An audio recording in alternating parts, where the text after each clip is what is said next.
Dan untuk memperbarui informasi terkait gempa Garut yang terjadi dan dirasakan di sejumlah wilayah di Jawa Barat dan sekitarnya, kita sudah terhubung dengan koresponden CNN Indonesia Angga Dwi Putra di Garut, Jawa Barat. Selamat siang Angga. Angga bisa sampaikan di mana posisi Anda pada saat ini dan bagaimana kondisi di tempat Anda melaporkan? Selamat siang Beni, saat ini saya sedang berada di Kampung Margadana, tepatnya di RT 05 RW 01 Desa Dayeuh Manggung, Kecamatan Cilawu, Kabupaten Garut. Ini adalah salah satu tempat yang terdampak.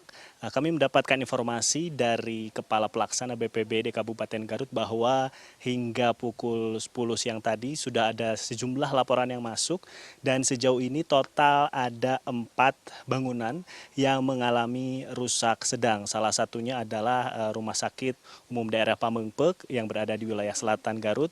Kemudian juga ada di wilayah lainnya, salah satunya juga ada di tempat saya berdiri saat ini. Kemudian selain dari 4 bangunan rusak sedang tersebut, ada juga 41 bangunan lainnya rusak ringan yang tersebar di 16 kecamatan di Kabupaten Garut.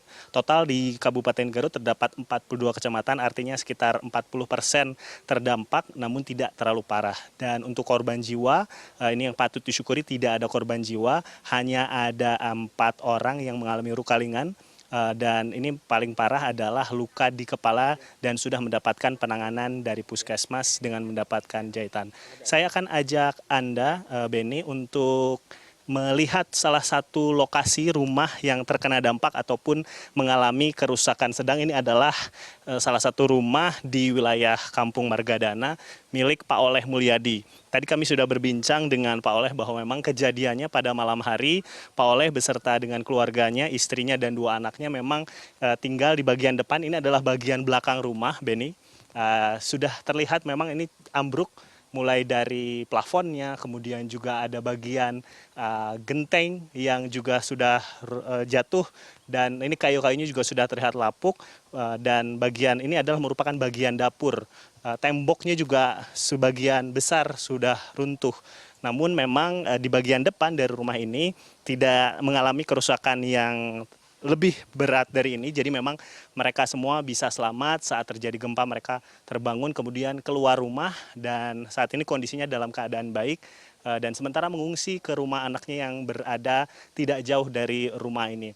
Tadi juga sudah ada beberapa petugas baik dari Tagana, dari kepolisian, dari TNI, dan juga dari pihak pemerintah Kabupaten Garut sudah melihat langsung kondisi di sini, dan dari pemilik rumah berharap bahwa bantuan juga bisa segera diberikan karena yang bersangkutan atau Pak Oleh sendiri ini berharap bahwa tetap tinggal di sini, tidak dipindah ke lokasi lain, namun tentu saja saat ini tidak memungkinkan untuk bisa tinggal karena kondisinya berbahaya, apalagi jika ada gempa susulan misalnya, meskipun pihak BMKG sendiri menyatakan bahwa hingga saat ini tidak ada gempa susulan kembali setelah kejadian ataupun kejadian gempa tadi malam. Hanya ada 1 gempa susulan pada pagi hari namun tidak berdampak atau tidak terasa oleh warga di Garut Selatan.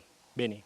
Baik Angga, berarti ada sekitar 40% wilayah di Garut yang saat ini mengalami kerusakan, namun tidak terlalu berat, cukup ringan. Eh, Lalu apakah ada tempat khusus yang dipersiapkan oleh petugas untuk bagi warga yang untuk dievakuasi sementara begitu, Angga? Ya, hingga saat ini Beni memang belum dibangun shelter ataupun tenda darurat sementara karena tadi kami juga berbincang dengan beberapa petugas Tagana di sini. Ini sedang melakukan assessment seperti itu, apakah memang dibutuhkan nanti ada lokasi khusus seperti itu. Karena misalnya saja Pak Oleh, salah satu warga di sini ini kan masih bisa berpindah ataupun mengungsi ke rumah anaknya yang juga tidak terlalu jauh, namun tetap saja kebutuhan sehari-harinya seperti makanan, kemudian juga pakaian mungkin karena kan ada beberapa barang-barang yang belum bisa dipindahkan. Nah ini nanti kebutuhannya juga akan dipenuhi oleh pihak pemerintah. Jadi karena memang tidak terlalu masif, tidak di satu titik lokasi, namun tersebar, jadi memang oleh pihak pemerintah ditanyakan terlebih dahulu apa saja kebutuhannya, kemudian jika sudah bisa berpindah ataupun mendapatkan tempat relokasi sementara, maka akan ditempatkan di lokasi tersebut. Dan jika memang nanti dibutuhkan selama masa asesmen ini ada satu wilayah tertentu untuk mengumpulkan para warga yang rumahnya dalam kondisi rusak sedang, ini maka akan dibangun. Namun sejauh ini memang karena baru ada 4 lokasi bangunan yang mengalami rusak sedang, artinya memang belum ada tenda darurat ataupun satu lokasi yang dikhususkan bagi para pengungsi akibat dari gempa pada Sabtu malam tadi. Beni. Baik Angga, berarti hingga saat ini belum ada lokasi khusus yang dikhususkan untuk para pengungsi dan juga petugas masih mendata, masih melakukan asesmen seberapa kerusakan dan seberapa banyak korban untuk dilakukan langkah selanjutnya. Baik Angga, kita akan terus tunggu bagaimana informasi terbaru perkembangan dari Garut dan kita harapkan tidak ada lagi gempa susulan yang terjadi. Terima kasih banyak Angga untuk laporan Anda. Selamat bertugas kembali.